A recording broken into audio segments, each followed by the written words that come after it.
Hello, friends. Good to be here today. Our final webinar on this great, momentous tablet of Baha'u'lláh, Lawh-i-Sultán.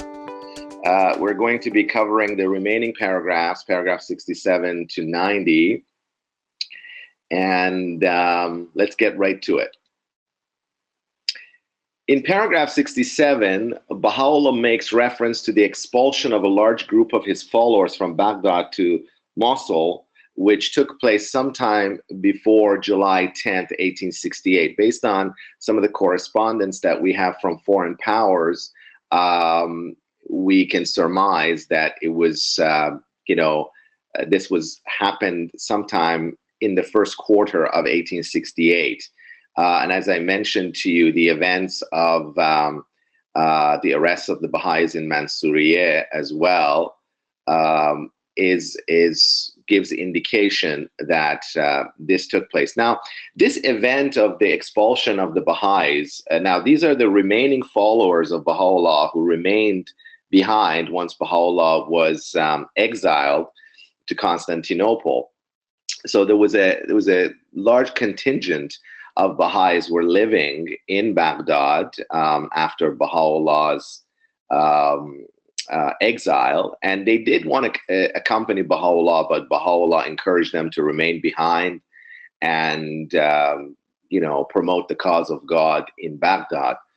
And amongst the most prominent of the Baha'is who were living at that time in Baghdad was Zayn al-Muqarrabin, who were among the people who were exiled by the Ottoman government to Mosul. Now, it is worth mentioning to you this whole event and how it came about, and the reasons for it, perhaps. And it happened around the time, about a few weeks before, when Baha'u'lláh was going to be exiled to Akka. So I think there was finally the Ottoman government relented to the pressures by the Iranian government, Mirza Hossein Khan Moshir-ud-Dowleh, at the Sublime Porte, constantly pushing to have Baha'u'lláh and his followers exiled.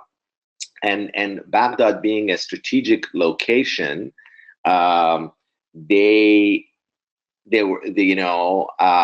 felt that they needed to remove the Baha'is. Now, I believe that not every Baha'i in Baghdad was expelled, because a couple of years later, when the Shah was going to be visiting the shrines in Iraq, which was then part of the Ottoman territory, and particularly the shrine of in Qazamain, where the two Imams, the 7th Imam and the 9th Imam, the two cousins, are buried, which is in the outskirts of Baghdad. At that time, the governor of Baghdad was Midhat Pasha, the famous Midhat Pasha, and he requested that the Baha'is be moved to another location. So he did not coerce or exile them. In fact, he gave them money. He offered money to some Baha'is in case they needed it. But because of the ill feeling that the Shah had, obviously, towards the so-called Babis and Baha'is who had attempted to kill him, he felt it would be more prudent if the majority of the or the remaining Baha'is in Baghdad be removed to another location. Now, this is different than that request in 1870. This is in 1868, and it was done by the Ottoman Central Command. And I have a theory of why it happened, and which we need to kind of look a little bit historically. Now, it is interesting to note that in around April of 1867, a year earlier, a petition is received in Beirut by the U.S. consul in Beirut that was petitioned by about 53 Baha'is of Baghdad, who were petitioning and asking for the release of their leader, Baha'u'lláh. Now, you may ask, why did these group of Baha'is petitioned a U.S. Embassy in Beirut, which was perhaps the closest, because there was no U.S. representation in Baghdad. There was mostly British, Russian, and French, which were really the main powers, the three great powers that were dominating and controlling the political affairs of the Middle East. Now, my theory is the reason why the Baha'is appealed to the U.S. Government, if you will, was because of the recent amendment to the U.S. Constitution, the abolition of slavery and involuntary servitude, which the U.S. had, fought the Civil War, and a president was martyred. Abraham Lincoln was assassinated. The 13th Amendment was, I believe, was ratified by Congress in January of just a couple of months before, January 31st, 1865, about 3 months before the assassination of Abraham Lincoln. So this was a huge and perhaps a very significant achievement globally. And perhaps the Baha'i community felt that now a country that has now brought this new statute as part of its constitution would be more amiable to represent the Baha'is,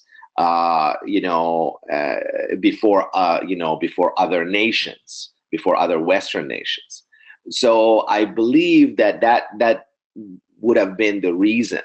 Now, this perhaps did not go well, because the Ottomans would find out that the Baha'is had petitioned after many of these Baha'is had already sought political asylum in a way, because they changed their citizenship. I believe that may have rubbed the Ottomans a little bit the wrong way. But also, there's a lot more evidence that after the investigation by the Ottomans, which I referred to in one of my other previous webinars, perhaps in the Surat al-Muluk, that there was a trial of the Azalis and the Baha'is, and there was a commission established by the Ottoman government to find out what's going on, and this kind of infighting and the intrigues that was happening. And eventually it was decided that there were going to be too much of a trouble, that that their activities was seditious and was not in the best interest of the government, that they were going to teach their sectarian faith to the population, and it was going to create a group of sympathizers, and these were going to rebel against the government. Okay, and I think this is what Ali Pasha, in his letter to the Sultan, is his official letter requesting the farman, the royal edict for the expulsion of Baha'u'lláh from Edirne to Akka, was the reason for it. So, and I believe there was conversations about the fact that all the Baha'is or the follower of Baha'u'lláh should be, and the Azalis, all the Babis should be put under control and take them away from these major centers. Baghdad and Edirne were major centers, and essentially lock them up, in a place where they could be controlled. So this exile of the Baha'is of Baghdad to Mosul happened just a few months before Baha'u'llah's own exile and expulsion from the city of Edirne. So here Baha'u'llah says, "O king, the lamp of equity have been extinguished, and the fire of tyranny hath so blazed on every side that my people have been led as captives from Zawra to Mosul." Zawra is another name for Baghdad, known as, and Mosul known as Hadaba. This is not the first outrage that hath been suffered in the path of God. It behooveth every soul to consider and call to mind that which befell the kindred of the prophet when the people took them captive and brought them unto Damascus, known as Fayha. Amongst them was the prince of them that worship God, the fourth Imam. This is a reference to the captivity of the remaining family of Imam Hussein after the Battle of Karbala, and the massacre of Karbala, which led to the martyrdom of the Imam in a very cruel and brutal way.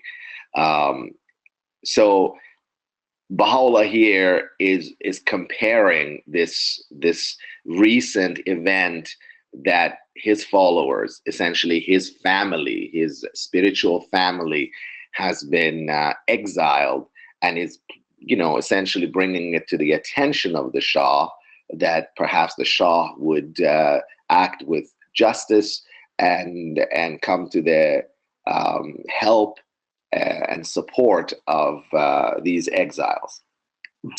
In paragraph 68, Baha'u'llah continues to compare the exile of his followers with that of the fourth Shia Imam, Ali ibn Hussein Zain al-Abidin.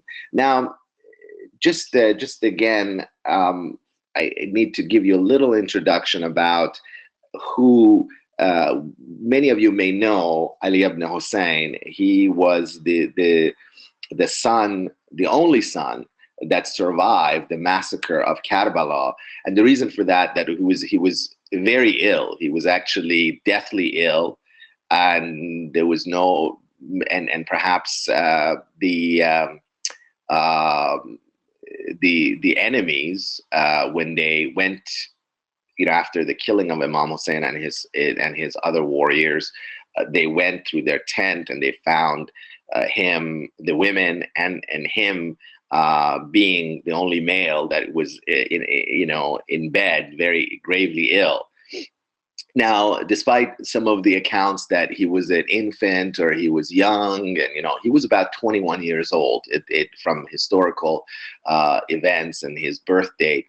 So he was not, a youngster. He was a man, and then they were taken as exiles to Damascus, the seat of the Khalifa before the reigning Umayyad Khalifa Yazid, and for some time they were captive and were imprisoned, and they were mistreated. Now, eventually he was released. Now, they were going to kill him because they felt that he would also rise to avenge his father's death. But his sister, Zainab, interceded and basically said, if you're going to kill him, you'll have to kill me. And so there's a story behind that. But it seems the impact of this atrocious, brutal massacre left this soul, this remaining survivor of the house of Muhammad. Muhammad was his great-grandfather, with a great deal of sorrow, obviously, as one can imagine. And him and his successors for the next, 2 or 3 imams were particularly led a kind of an ascetic life, and they were very closed from the outside. They did not involve themselves in politics. You know, his father Hussein was a warrior like his father Ali. But you know, Zain al-Abidin, who actually his name means the ornament of the worshippers,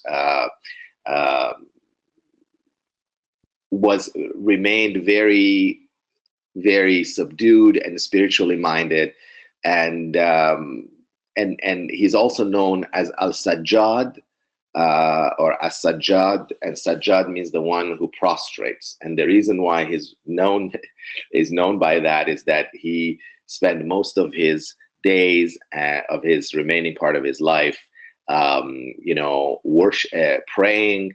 And they say there's a story about the fact that, in fact, he prostrated his forehead to the ground so many times that calluses would form, and they would have to shave off the calluses on his forehead. But he led a very pious and holy life, and he is known for his piety. And perhaps he knew that he couldn't, having essentially his whole family had been decimated, that he needed to remain detached from all the politics, lest, you know, what remained of his own family and his own spiritual heritage would be lost forever. So he essentially acquiesced, and he resigned himself, I believe, to the plight, and remained a more of a spiritual leader. And yet, even as a spiritual leader, he was not very vociferous, and remained very cloistered in his own, you know, just amongst his own family, and he led a life of piety and prayerfulness, if you will, a life of worship. So here Baha'u'lláh describes a conversation that they had while he was exiled, and while he was being interrogated, and you know, so it's worth looking at. So they were asked, "Are ye of the party of the seceders?" Now this is the Kharijites. Now the Kharijites, or Khawarij, were a group that, after the Battle of Safain, with Ali as the leader, the Amir al-Mu'mineen as the commander of the faithful, there was a famous battle between him and the Umayyad Khalifa Muawiyah. And Ali decided to have arbitration. You know, he did not want more bloodshed, so he agreed to arbitration. And so there was a group of followers of Ali that said, "Oh no, you cannot arbitrate. You know, you have to put these guys, these blasphemers, these kafars, to rest, and you know, God should not, you know, does not arbitrate, essentially." If you know, so they challenged the authority of Ali, and they became as the seceders. They became known as the Kharijites, and it was actually one of the members of the Kharijites, Ibn Muljam, who eventually assassinated Ali later while he was praying. So here they're asking him. So they were both the enemies of the Umayyads, as well as the Shiites as well. So the Kharijites were kind of this really radical group that broke off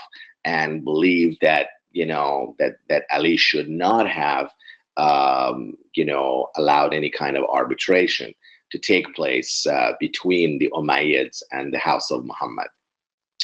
So, and here they ask him, "Are you a Kharijite? Are you, you know?" And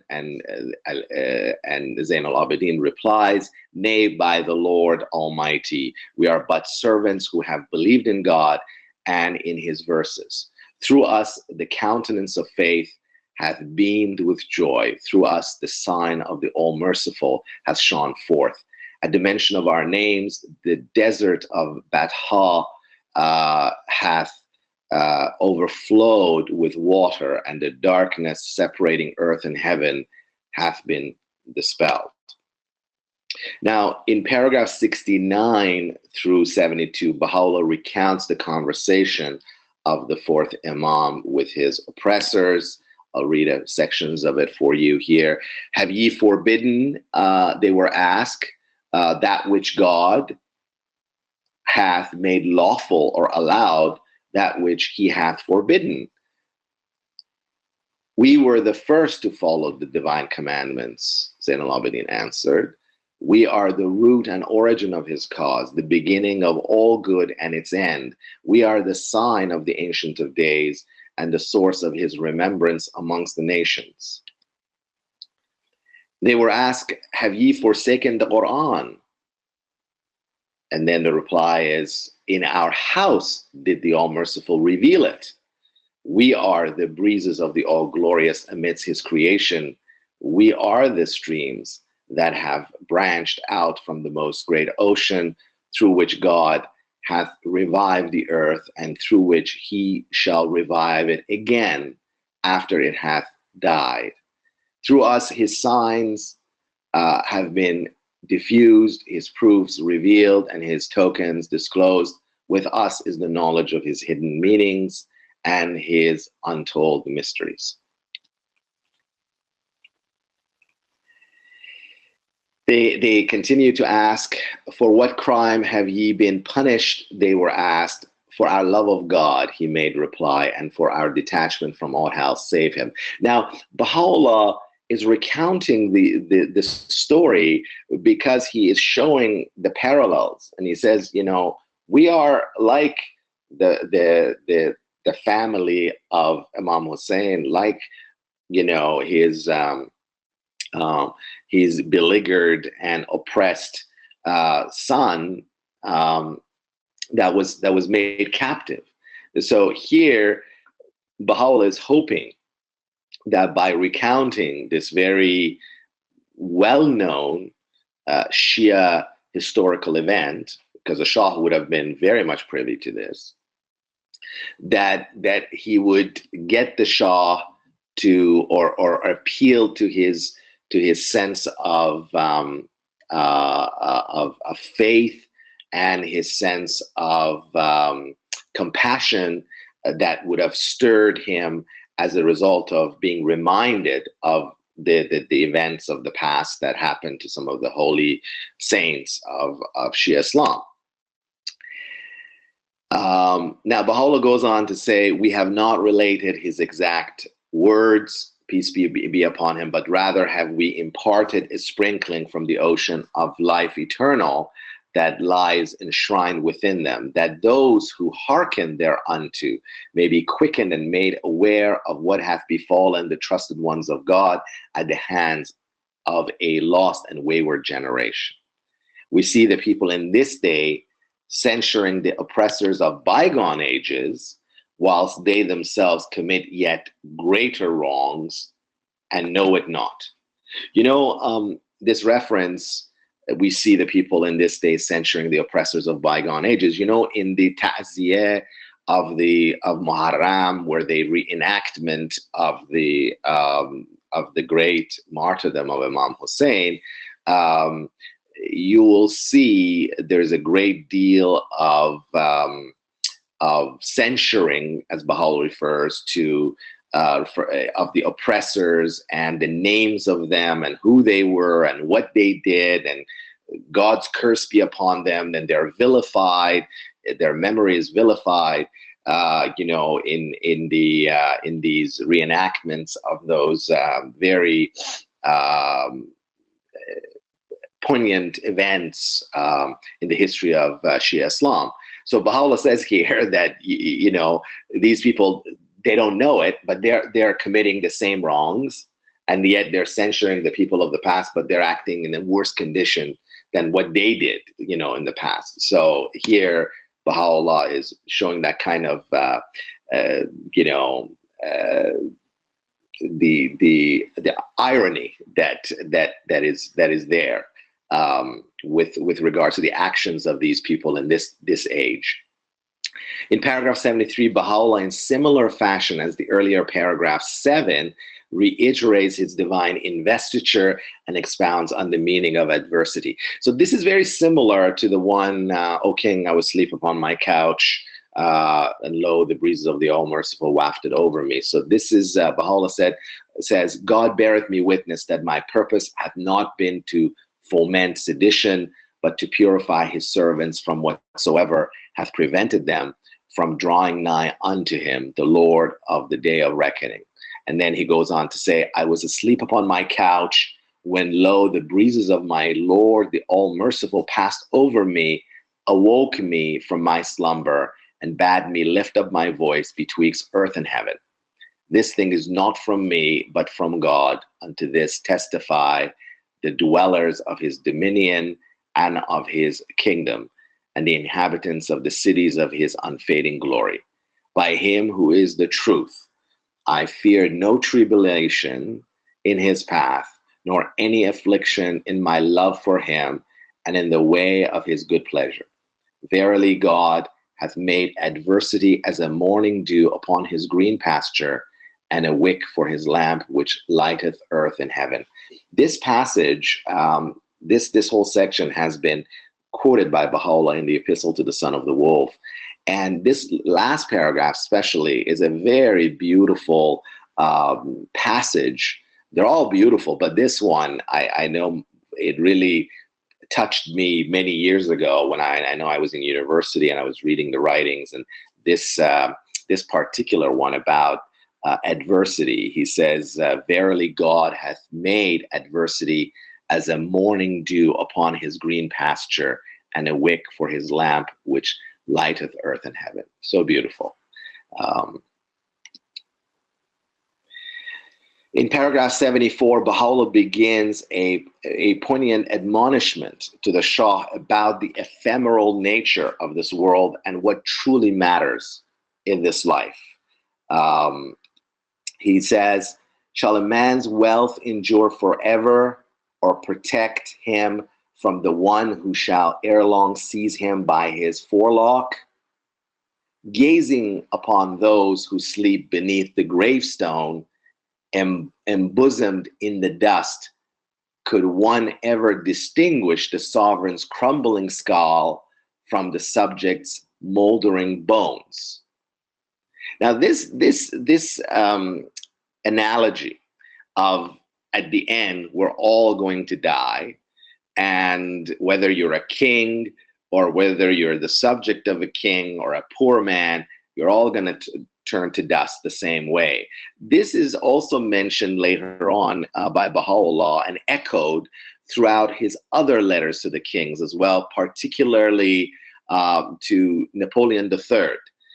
He tells them that look into the graves of the people that came before you and see whether, you know, their glory and majesty and pomp has remained. They all have turned to dust, and we all come from dust and return to dust. So he is now with the Shah, he is also reminding him that what you have, you know, essentially, and you will see in the subsequent paragraphs, he is going to say that really your legacy is going to be not your pomp and circumstance and, you know, your pageantry, your wealth. It's how you are going to be remembered, you know. And by even recounting some of these stories, he is reminding him that what will last is basically one's legacy and not his, you know, the transitory materials of this world. So he goes on and says, could one discern the lord from the vassal, or those that enjoyed wealth and riches from those who possess neither shoes nor mat? By God, every distinction hath been erased, save only for those who upheld the right and who ruled with justice. So he says that. And you know, I think a reference here, a great reference, which many of the kings of Iran,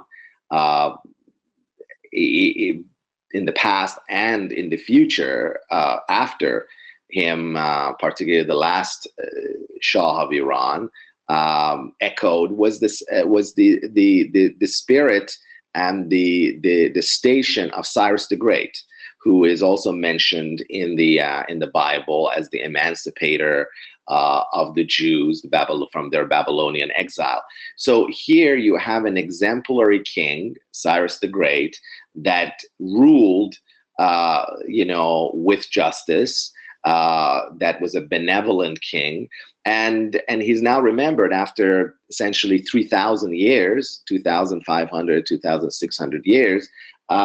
He's still fondly remembered by the people of the world, and it's a great source of pride and joy for the Iranian people. So here Baha'u'lláh is beckoning the Shah to remember that his legacy is the most important, that he should not be too preoccupied with his own vanities.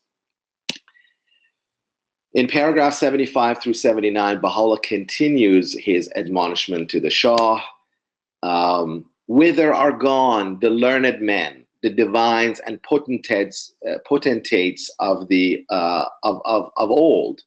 What hath become of their discriminating views, their shrewd perceptions, their subtle insights and sage pronouncements? Where are their hidden coffers, their flaunted ornaments, their gilded couches, their rugs and cushions strewn about? Gone forever is their generation.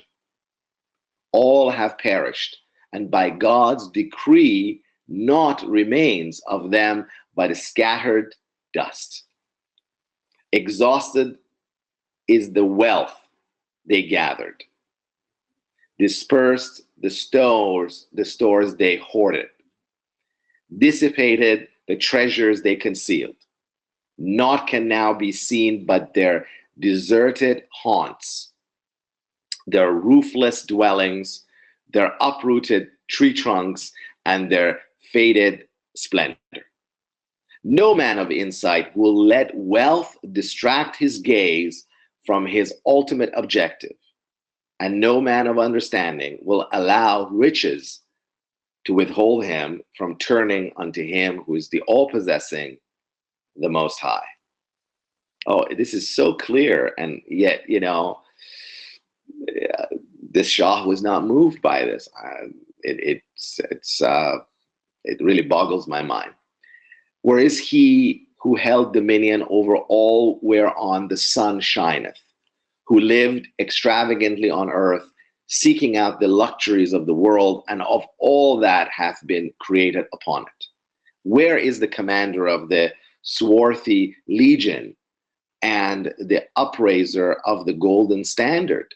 Where is the ruler of Zawra? This is a reference. And where the tyrant of Fayha? The ruler of Zawra is a reference probably to the Abbasi Khalifas, who their seat of rule became Baghdad, and then and where the tyrant of Fayha, which is Damascus, which are the Umayyads.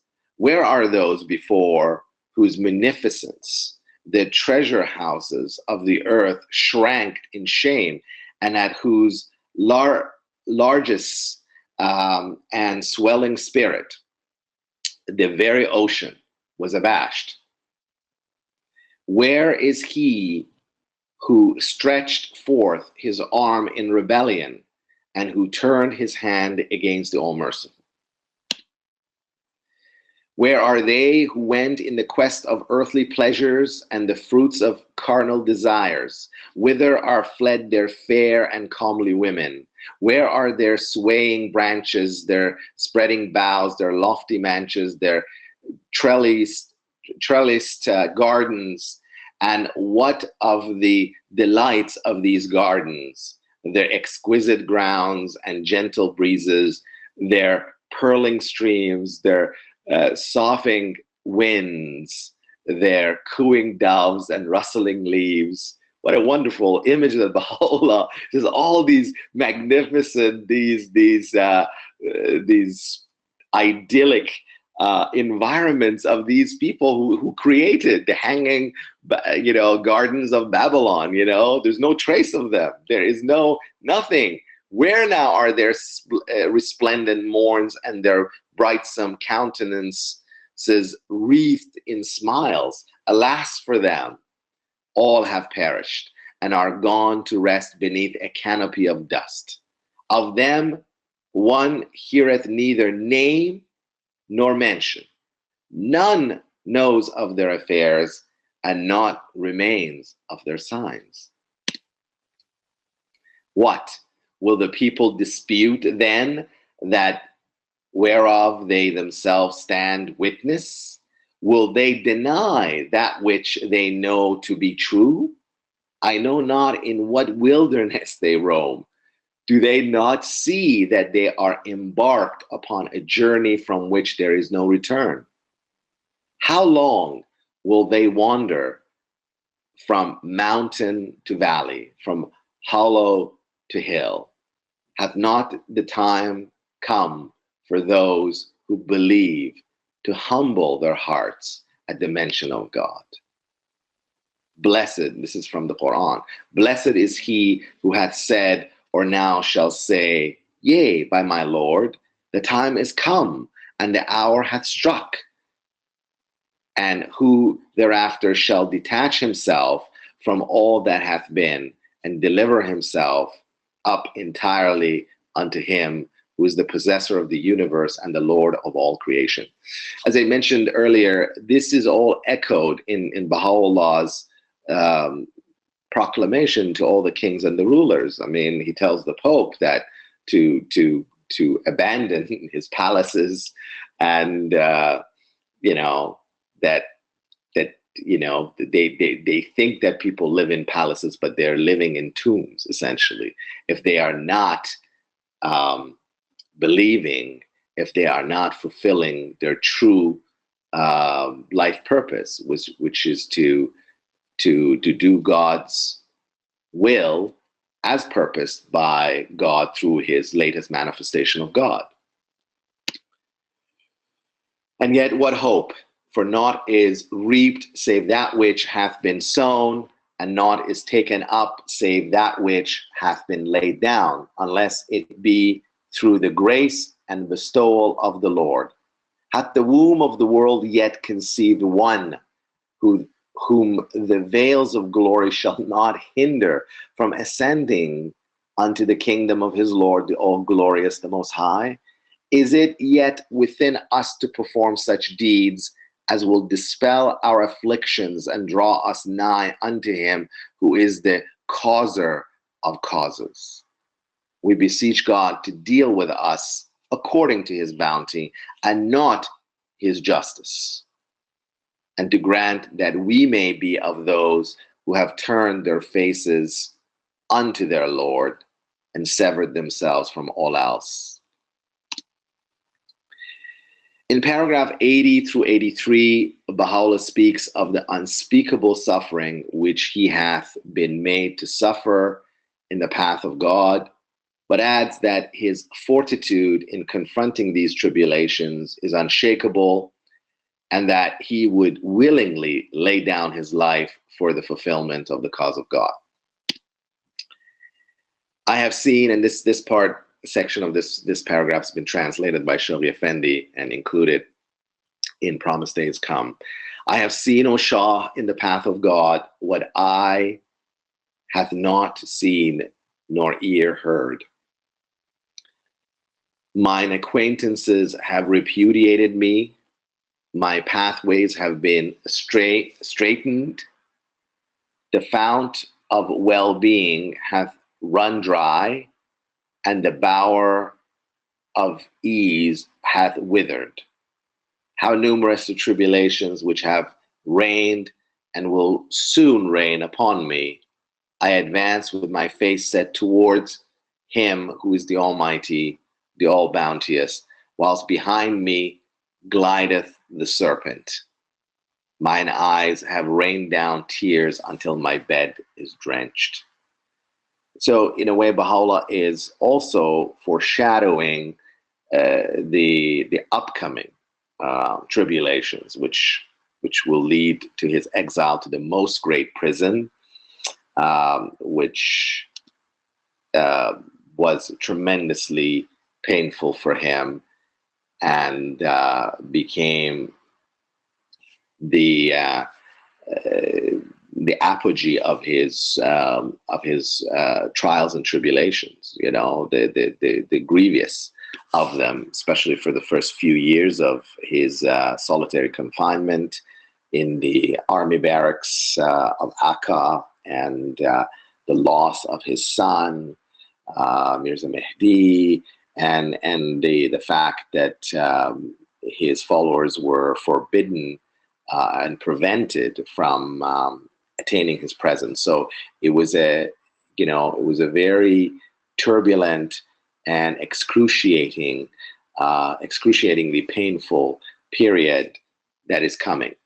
But he says, I sorrow not for myself, however. By God, my head yearneth for the spear out of love for its Lord. I never passed a tree, but mine heart addressed it, saying, Oh, would that thou were cut down in my name, and my body crucified upon thee in the path of my Lord.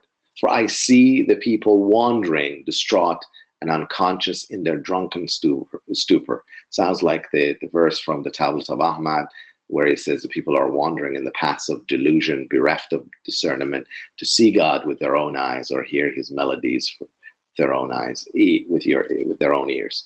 They have raised on high their passions and set down their God.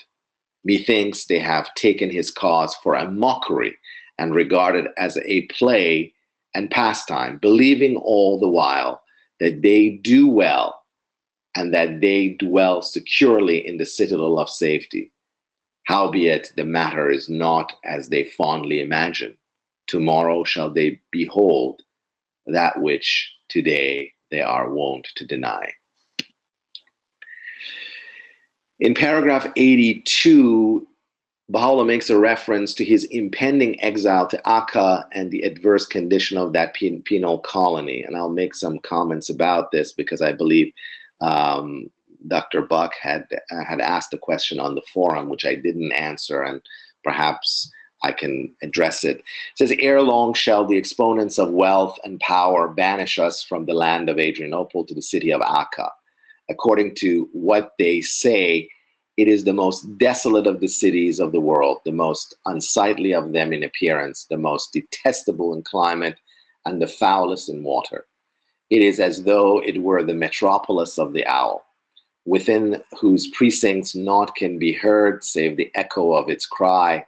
Therein have they resolved to imprison this youth, to shut against our faces the doors of ease and comfort, and to deprive us of every worldly benefit throughout the remainder of our days.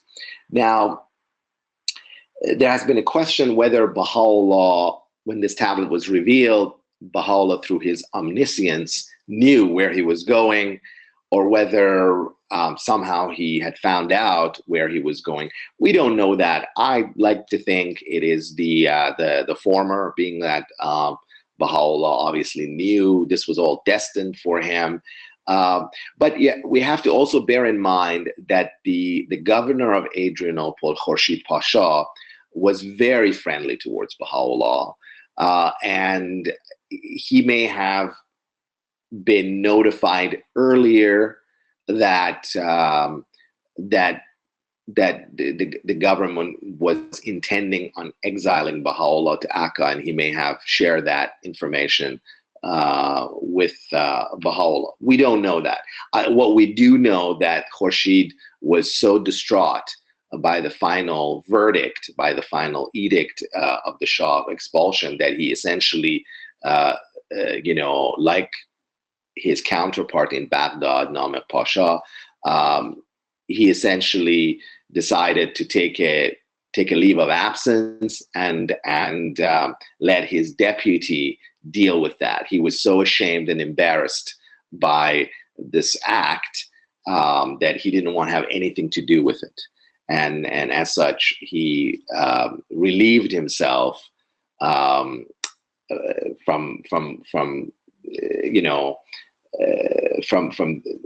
fulfilling the command that the central government had brought down against Baha'u'lláh and his followers. So as far as again, We don't know. I think there's some evidence that shows that this tablet was certainly revealed in sort of March, April, or maybe a little bit thereafter. But and by then, I believe the government had not really made up their mind of where they were going to send Baha'u'lláh. So we don't know. Again, I like to personally think that Baha'u'lláh knew, and the fact that this tablet was not disclosed, its content was not disclosed to anyone, people wouldn't have known that Baha'u'lláh had actually prophesied the impending expulsion of him to the penal colony of Akka. In paragraph 83, Baha'u'lláh declares his radiant acquiescence in the face of the hardships that lay before him in order to fulfill his divine mandate. He writes, "By God, though weariness lay me low, and hunger consume me, and the bare rock be my bed, and my fellows the beasts of the field, I will not complain, but will endure patiently as those endued with constancy and firmness have endured patiently through the power of God, the eternal King and Creator of the nations, and will render thanks unto God under all conditions. We pray that out of his bounty, exalted be he may release through this imprisonment the necks of men from chains and fetters, and cause them to turn with sincere faces towards his face, who is the mighty, the bounteous. Ready is he to answer whosoever calleth upon him, and nigh is he unto such as commune with him. We further beseech him to make of this darksome tribulation a shield for the temple of his cause, and to protect it from the assault of sharpened swords and pointed daggers. Adversity hath ever given rise to the exaltation of his cause and the glorification of his name. Such hath been God's method carried into effect in centuries and ages past. That which the people now fail to apprehend, they shall ere long discover on that day when their steeds shall stumble and their finery be folded up, their blades blunted, and their feet made to falter." In paragraph 84 through 87, Baha'u'lláh laments the blindness of his ill-wishers, namely the Shia clergies, and how they are hell-bent on destroying him and his cause. I'll read sections of this. "I know not how long they shall spur on the charger of self and passion, and rove in the wilderness of error and negligence. Shall either the pomp of the mighty or the wretchedness of the abased endure? Shall he who reposeth upon the loftiest seat of honor, who hath attained the pinnacle of might and glory, abide forever? Nay, by my Lord, the all-merciful, all on earth shall pass away, and there remaineth alone the face of my Lord, the all-glorious, the most bountiful. What armor hath not been pierced by the arrows of destruction, and what regal bough not divested by the hand of fate? What fortress hath withstood the approach of the messenger of death? What throne hath not been shattered to pieces? What palace not reduced to rubble?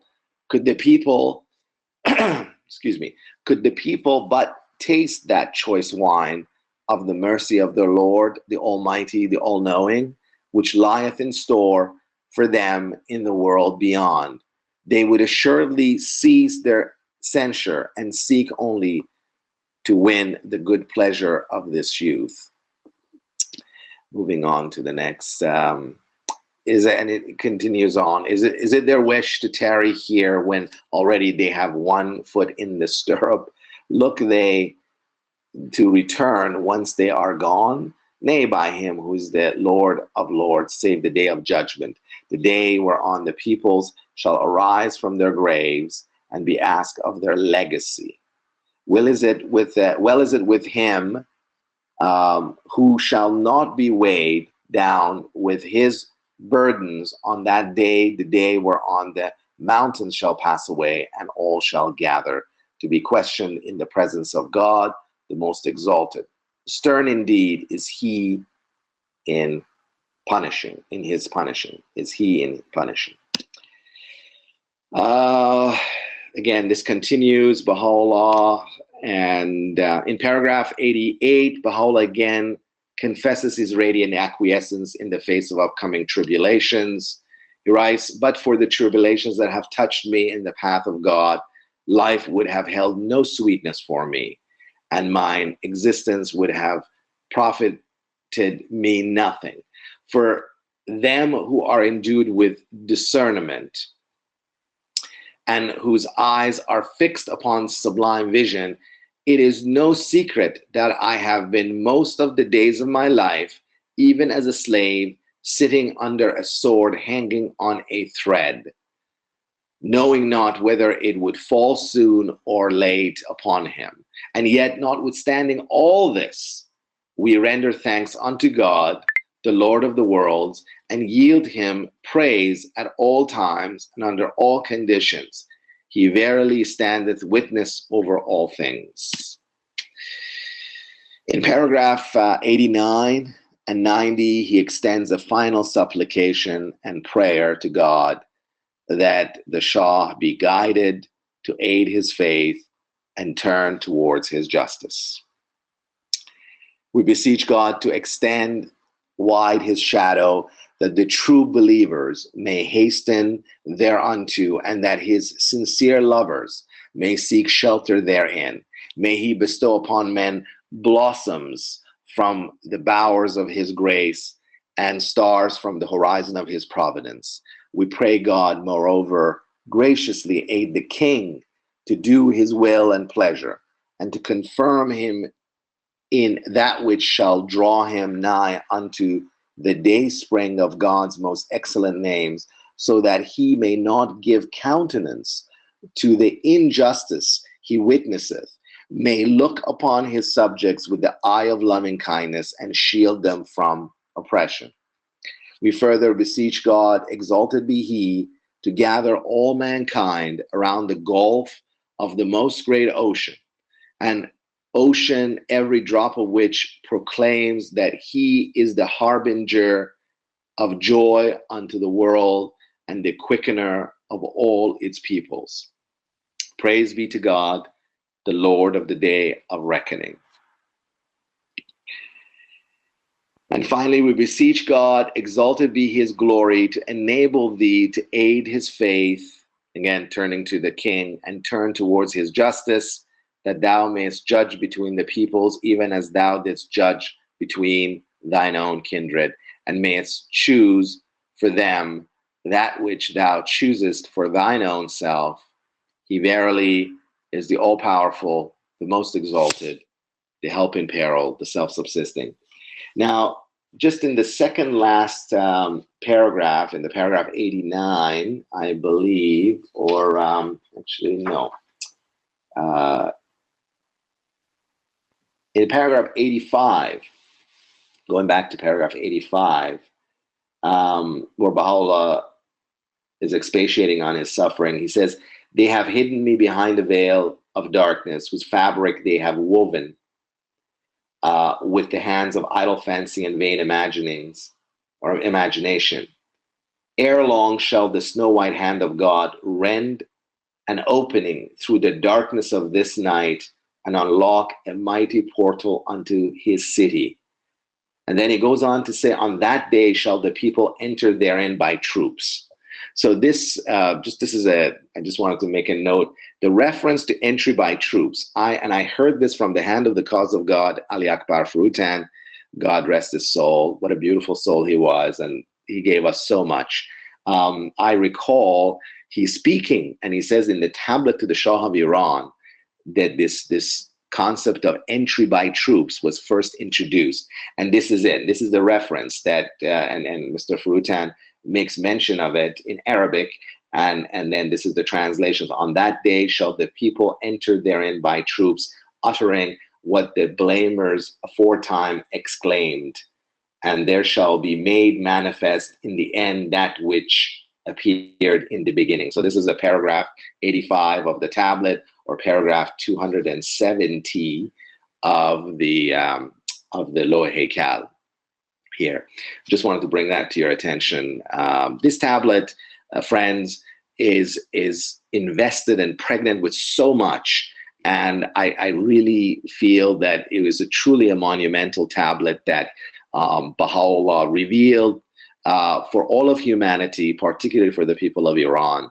And I hope that the friends around the world, everyone, including our Iranian brethren, get a chance to read this and see truly what Baha'u'llah's message is all about.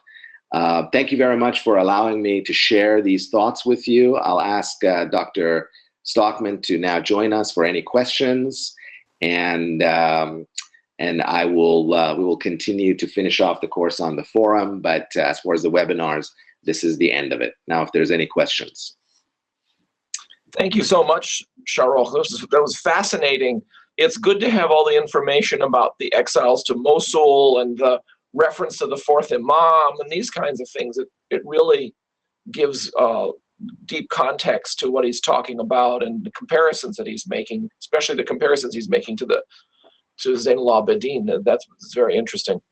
The petition that you're talking about that was sent to the United States government, yes. That petition was actually, I think, found, I don't know if Brett Poirier found it or whether it was Robert, what's his name, last name, I can't remember now, found it in the U.S. government archives. Oh, really? And, yes.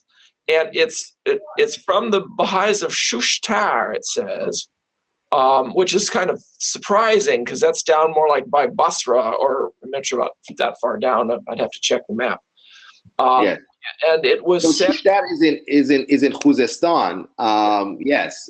So it's more, yeah, it's in Iranian territory.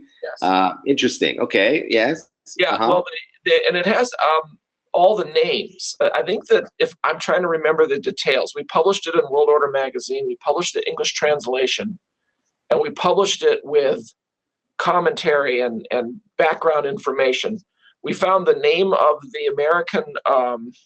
He wasn't an ambassador. He was a chargé d'affaires or. He was a consul. He was in Beirut. Yes. Yeah. We found his name. We found how he was appointed, the time of appointment by Congress.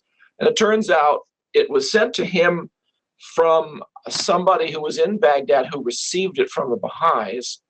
I think it was maybe a European, forwarded to him. And then he was coming to the United States. So he brought it with him to the United States.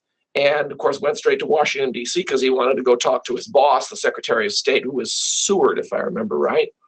Unfortunately, I'm in my office, so I don't have a copy of the magazine with me. I would be very interested to. I didn't know about that, but I would be very interested to find out whether this, because there was the letter that we have, which Mujan, Dr. Momen, has included in his book, Some Contemporary Western Account, is by Henry Jessup, which was the missionary, the American missionary, which he says that he received it in April 3rd, 1867, and it was addressed to the American Council, but it was meant for the U.S. Congress, and so that's very fascinating. And I really think that, as I said to you, I really believe that the Baha'i friends felt that the United States was certainly one of the most enlightened, of all the nations, or at least had taken steps towards this emancipation of slavery, abolition, of the slaves, and the abolition of slavery, and also which was just went beyond the colored race, the black people. It was, I think the Constitution, the amendment, speaks of the involuntary servitude. So again, this involuntary servitude would encompass the Baha'is as well, because they did not volunteer to be, held captives and so on. So very fascinating. I'd be very interested to find out the details of it. So and I remember the entire copy of the petition, and the original was there and a translation, if I remember right. We published the translation in World Order, whether we have published a new translation or the original translation, I don't remember. Robert Stouffer, who was the Baha'i in Washington State, originally referred to this and may have published it. And then we got a copy from him and got his permission to elaborate further. And we did research in the Congressional Record. I did some of that for the article, for the background. Oh, excellent. We had the date of when the Consul General went to Washington, D.C., and actually where he traveled. We even found his grave in New York City, which is New York State, which of course has nothing to do with the actual event, but it did give us a chance to put his birth and death dates in the article and everything. So what became of that petition? Did it get to the Congress? What did the American government do with it? It went to the State Department and they filed it. I think that's all they did.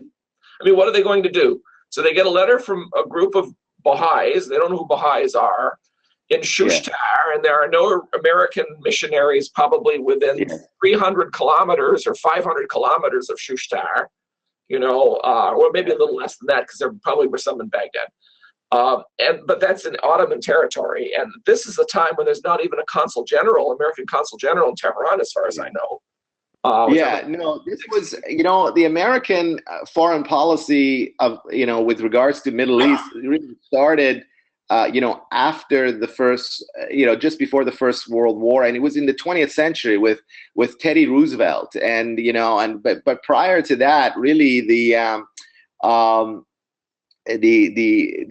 American government didn't get involved with foreign policies of most of the the nations, particularly a very thorny part of the world that was always beset by so much political wrangling amongst the three major powers, Russia, Britain, and France. So but it's very interesting. Yeah, there were American missionaries, of course, in the northern half of Iran, as far back as the 1850s or even 1840s, if I remember right. And that was in the Russian part of the country, because the British couldn't send their missionaries there because they were sending their missionaries to the southern part of the country. So the Americans were able to send their Protestant missionaries to the northern part of the country. That's my understanding. And they were mostly up in Tabriz and along Lake Urumiyeh, where they managed to convert a few Orthodox Christians to Protestantism. And that was their main source of success, was converting Assyrian and Armenian Christians to Protestantism in for a while. Interesting. That's a little that I know about it. Someone actually needs to do some research sometime, because all those records, it was the ABCFM board that was sending those people, the American Board of Commissions of Foreign Missions, which was Congregational, Baptist, and Presbyterian. They were all working together. And those records are in Harvard Divinity School Library, which I never had a chance to look at. So the records are there, and there might very well be some other interesting stuff there. Who knows? I think some Baha'is may have looked actually more recently, if I remember right. Interesting. At any rate, there's lots to study for future historians. There's a lot of research to do, indeed. And of course, there's really quite a lot of interesting, later in the 19th century, connections between maybe the Americans, but also the British missionaries and the Baha'is, because there were Baha'is fleeing to the British consulates for protection against persecution, and there was them joining churches and supposedly getting baptized in some cases. Or there were a bunch of people who were sometimes converting to the Baha'i faith and sometimes converting to Christianity kind of at once, though apparently we ended up getting them in the long run and not the Christians. So there was a lot of this problem because of the persecution in Iran. It's interesting stuff anyway. I don't see any questions yet about the tablet, but this whole interesting subject of the petition is quite intriguing, I think. Yes, for sure. Okay. I was also very interested in the comparisons with Zayn al-Abidin, because I didn't know anything about the details of why he survived Karbala. So that I thank you for providing that. That was quite useful to know. Yes. I don't see any other questions just yet. I don't know if we'll have some more. comments from people. It is interesting how the end of the tablet does kind of have a theme going there of persecution and an appeal to the Shah for help that way. Yes. So. Yes, I think Baha'u'lláh has said everything that he needed to say, and then some. That would have. I personally would think this would have melted a rock. Obviously, he was an impenetrable rock. I just can't see. I mean, it's such a lengthy tablet in which, on several occasions, multiple occasions, Baha'u'lláh appeals to the sense of equity and justice, to the compassion, invites them to be sincere. But as I said to you, Násiri'd-Dín Shah was not really a good man, and unfortunately was not swayed from the dark side, if you will, to the light side. And but again, for us reading it in retrospect, I personally find it quite stirring, quite there's definitely spiritual lessons there to be learned and to reflect on constantly. It gives us the perspective of what this life is all about, and that we shouldn't really focus our attention primarily on the material things, because eventually it'll be reduced to naught. So yeah. And it seems to me you could say that the Shah was a bit paranoid about the Babis, since they tried shooting him when he was 18, and he never really got over that. Sure. Yeah, I think so. But I mean, here Baha'u'lláh tries to set the record straight and says that, I have no ill will towards you. My community doesn't. We don't want to. Neither we want to kill. We rather be killed, in the good pleasure of God than to kill. So definitely he dispels that, I believe, very clearly and unequivocally. But yeah, I mean, I think the Shah's sense of paranoia and his self-centeredness, still kept him going. Sense of entitlement. Yeah, of course. I mean, he is the king of Iran, and obviously, who is this vassal of mine telling me what to do? Kind of thing. And but just completely missed the boat. Yeah, James Muhlenbach says in paragraph 88, I am always struck of how often a reference to the sword of Damocles comes up in the Baha'i writings. Paragraph which? 88? Maybe the image of or the metaphor of the sword of Damocles, even if it's not actually in the paragraph. It's no secret that I have been most of my days, life even as a slave, sitting under a sword. Okay, so this is a sword hanging on a thread. So right. I guess that's the Baha'u'lláh. Yeah, he has made reference to this previously as well, or in other passages in his writings. It's a very, I think it's a great graphic analogy that shows that anything could happen. And you know what? Day to day, Baha'u'lláh was really, him and his family were at the mercy of the events and the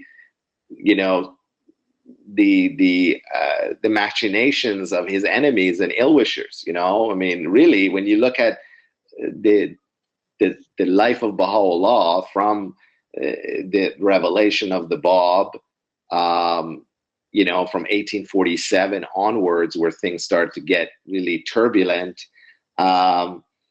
really there was really no peace for him, with the exception of the last few years at Bahji. But even then, there was always the pain of all the persecutions and the suffering and the, and again, he was still under house arrest. He couldn't pick up and travel and go to another country. He couldn't, so it was always difficult. It was very difficult, no question. So yeah, this imagery is very graphic in its circumstance. Sword hanging on the thread. Yes, yeah. Thornton Chase makes a comment, a generation later, that when Abdu'l-Bahá was in his most severe confinement there in Akka, Thornton Chase says that Abdu'l-Bahá has a sort of Damocles hanging over his head, and every time pilgrims visit him, it causes the sword to start, the thread to start vibrating, twanging the thread, it's quite a graphic analogy. Yeah, it's quite a graphic image of the danger that the pilgrims bring to Abdu'l-Bahá. Abdu'l-Bahá. So he basically says that you need to just leave the master alone, so it doesn't. Yes. Did Thornton Chase? I know it's a little off topic. Did he visited Abdu'l-Bahá on pilgrimage, right? No, 1907, right before the release. I see. So just before. I can't remember which it was, but it was before the release. Yeah. So it was not during, he didn't do it during those investigating commissions and so that's good. He was, yeah. He may have written that earlier too. He may have written that in 1905 or 1904. I can't remember the date of that particular letter. It's in a letter Thornton Chase wrote. It might be in his Pilgrim's Notes, actually. It might be in the Pilgrim's Notes. We'd have to check. Yeah. But it's quite a nice graphic image of, you're setting the thread to vibrate every time someone visits Abdu'l-Bahá from another country. Yes, no, it's true. It's true. Well, both Abdu'l-Bahá and the Baha'u'lláh and Abdu'l-Bahá were under that sword for a greater part of their lives, and yeah, it's definitely a truth that is undisputed. Yeah. Well, we don't have any other questions right offhand. That was the one question that we got from James, and I don't see anything else right offhand. We can wait a moment to see if anybody else has anything. If there's any other questions, they can post it on the forum, and then we can answer it. I don't want to take anybody else's time. And again, thank you very much for giving me the opportunity to share this with you, the audience, and thank you for you, Robert, for putting the course on and managing us. In a very excellent way. Thanks for offering it. We'll put the recording in Unit 3, where we have the Unit 3 recording. Instead of creating a new unit, we'll just simply add it to the existing Unit 3, and people can use the Unit 3 discussion forum, I think, just to continue the discussion, because there's not a huge amount of posting there anyway. And we have no other written documents to add, unless I can get a hold of this World Order article, in which case I may be able to add that for people to just sort of reference. But sure, absolutely. That would be great. Thank you, Shahrokh. Something else to do. Yeah, you're welcome. But before we switch off here, for upcoming courses, again, I am planning on